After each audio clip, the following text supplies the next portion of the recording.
देश के यशस्वी प्रधानमंत्री नरेंद्र मोदी जी का प्रदेश भारतीय जनता पार्टी की तरफ से और राजस्थान की आवाम की तरफ से उनका अभिनंदन करने के लिए विशेष रूप से आया हूं।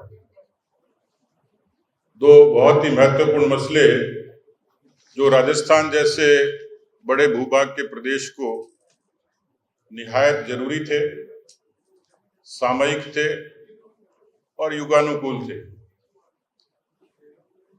आप लोगों की कलम से, वाणी से आपने इसको प्रसारित किया है। खासतौर पर जो मारवाड़ की नहीं,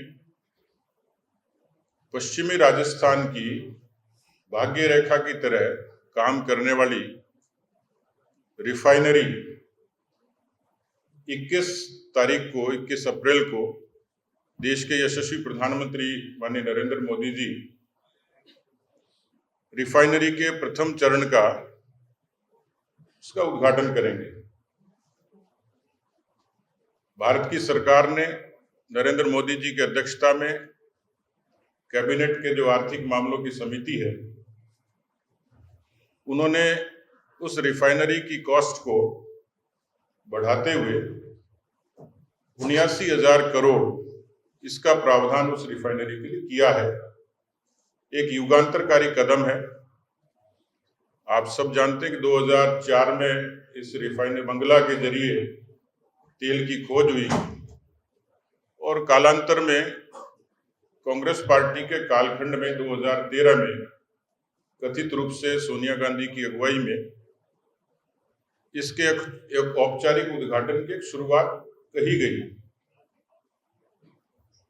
लेकिन प्रधानमंत्री जी की इस घोषणा के बाद, उनके इस निर्णय के बाद, उनकी कैबिनेट के फैसले के बाद में निश्चित रूप से इस रिफाइनरी के संचालन की तमाम अवरोध भी खत्म हुए और अंततः ये मूर्त रूप लेगी। दूसरा बड़ा फैसला जो आने वाले समय में लगभग जो प्रदेश की राजधानी है जयपुर, जिसकी आबादी लगभग 1 करोड़ के आसपास हो जाएगी। जयपुर में जिन चीजों की आवश्यकता रहती है उसमें ट्रैफिक एक बड़ी समस्या थी और पब्लिक ट्रांसपोर्ट। सरकारें पहले भी आई, अपने अपने समय में उन्होंने यत्न किए होंगे, लेकिन जो इस जयपुर के लिए सबसे ज्यादा जिस चीज की डिमांड थी और जो फिजिबल रूट था, सीतापुरा से लेके वीकेआई तक, प्रहलादपुरा से टोडी तक यूं कहें, उसके लिए एक ऐतिहासिक निर्णय केंद्र सरकार ने किया और 13,037 करोड़ रुपए का प्रावधान इस फेज 2 के लिए किया है। मैं इन दोनों ही महत्वपूर्ण निर्णय के लिए, क्योंकि राजधानी में एक बड़ा काम होगा, लगभग 30 लाख लोग इस रूट पे ट्रेवल करते हैं, ट्रैफिक की एक बड़ी समस्या थी, पर्यावरण से लेकर निजी साधनों तक, पार्किंग से लेके लोगों के कर्जों तक, इन सारी व्यवस्थाओं के बीच में ये दोनों ही निर्णय बहुत ही, मुझे लगता है कि ऐतिहासिक हैं। मित्रों, आप जानते हैं कि पिछले 11 वर्षों में पूरे देश भर में बुनियादी विकास की एक बड़ी जरूरत थी।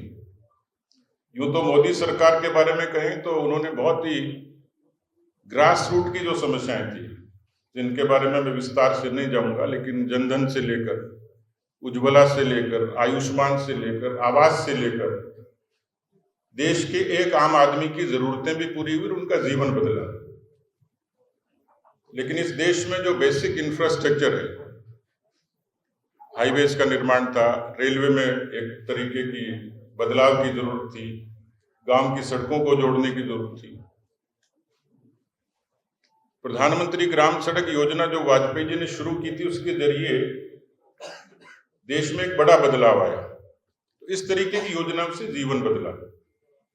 उसी तर्ज पर बुनियादी विकास ही देश की जरूरत थी और उसके लिए मोदी जी की सरकार ने एक बड़ा बजट एलोकेशन लगातार इन 11 वर्षों में किया। उन चीजों को आप धरातल पर बदलते हुए देखते हैं। देश में मेट्रो अर्बन डेवलपमेंट का एक बड़ा कारक है। पहले ये 5 शहरों में होती थी, आज ये 26 शहरों में है। इसकी लंबाई पहले 248 किलोमीटर थी, आज 1095 किलोमीटर है। यदि इसको 13-14 से, जो उसकी पूर्ववर्ती मनमोहन सिंह जी की सरकार से तुलना करें, तो ये आंकड़े लगभग उसी समय के हैं। 248 से 1095। कॉस्ट की बात करें तो 5,578 करोड़ से 29,550 करोड़, ये प्रावधान 25-26 में हुआ। आज मेट्रो का नेटवर्क देश दुनिया का तीसरा बड़ा नेटवर्क है।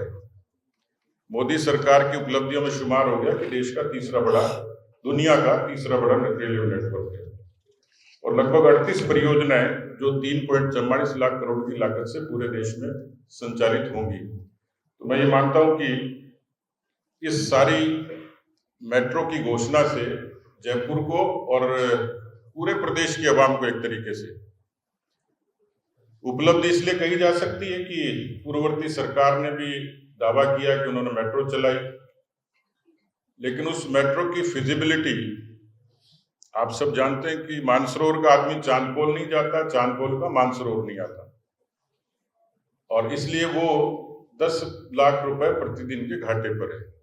एक बड़ा खर्चा सरकार पर था।